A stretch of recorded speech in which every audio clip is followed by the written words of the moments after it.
Have you ever played in the sand, ran on a beach, walked barefoot outside? If not, your dog probably has. He or she goes barefoot everywhere, except probably that dog. And on the ground are parasitic larvae just waiting to travel through their bodies to make a home in their intestines. Many of you may or may not have dogs, but even if you don't, these larvae are still waiting in the ground and can potentially affect certain individuals. So for all of you today, I'll be discussing hookworms, roundworms, and whipworms, how they can be treated, and how they may or may not affect humans. I worked as a veterinary assistant for 9 years, and during that time I've seen firsthand how parasites can affect our four-legged friends. So sit back, relax, don't eat any snacks, because we're going to enjoy the scoop on food.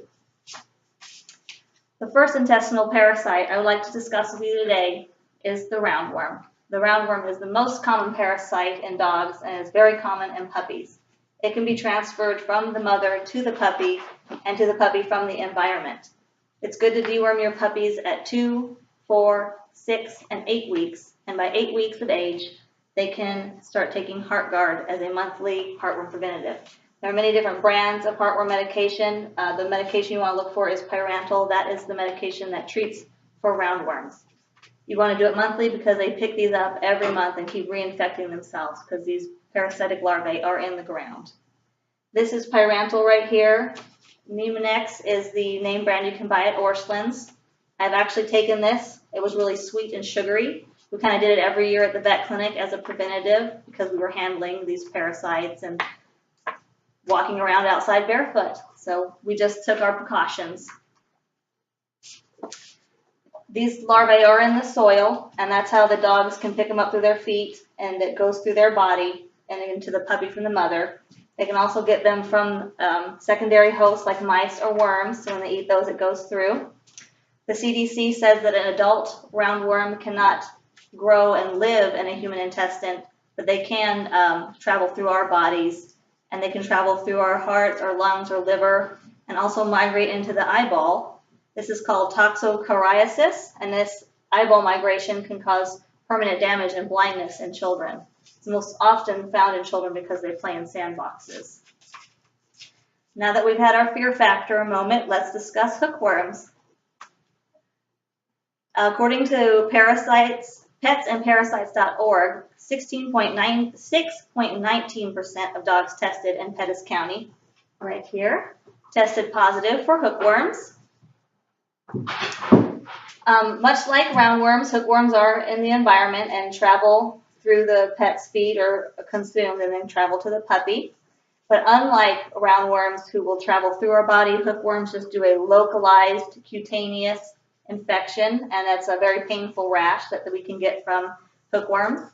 Another difference between hookworms and roundworms is that roundworms will travel through the intestine of the dog freely. Hookworms use their teeth and latch directly onto the intestinal wall and consume the animal's blood through their intestines that way.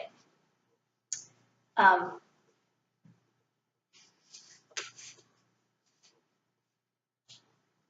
overburden of both roundworms and hookworms can cause anemia, and they can also cause seizures. Once you deworm a dog for hookworms or roundworms, it's best to keep them in a kennel or outside because they're about ready to make a serious pile of spaghetti dinner. Now that you may never look at spaghetti the same way, let's discuss the most harmful parasitic worm to dogs, and that would be the whipworm.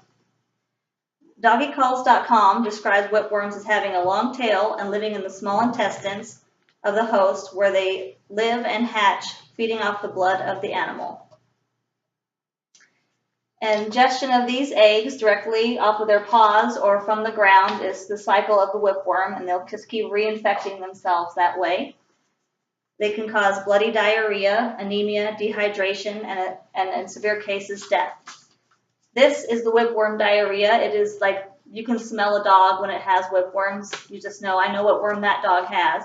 I've actually had to catch a dog's stool in a cup because it couldn't be collected from the ground. And when we looked at it slide under the microscope, it had the heaviest burden of whipworms the veterinarian had ever seen. And that dog did have to be on a special diet because its intestines had been damaged so severely from those whipworms digging into its intestinal wall. Whipworms are treated with Panicure. You have to do a 3-day dose of Panicure, and then you'll need to do a monthly heartworm preventative that specializes in whipworms, like Interceptor, and they'll have to be on that forever because once they have the whipworm eggs in their environment, they just keep picking them up and re-ingesting them. According to wagwalking.com, a website where people can just ask veterinarians questions, whipworms infections in humans are very rare and are not serious.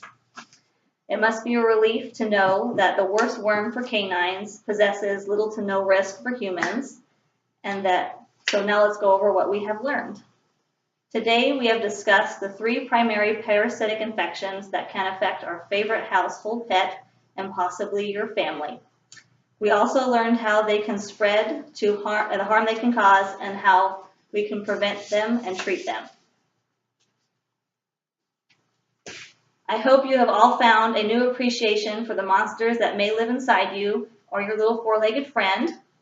Remember the next time you go outside or put your dog's foot in your mouth, that there are little larvae and eggs just waiting to get inside of you or your little friend. But luckily for you, most of these parasites are species specific and cause no harm to healthy adults.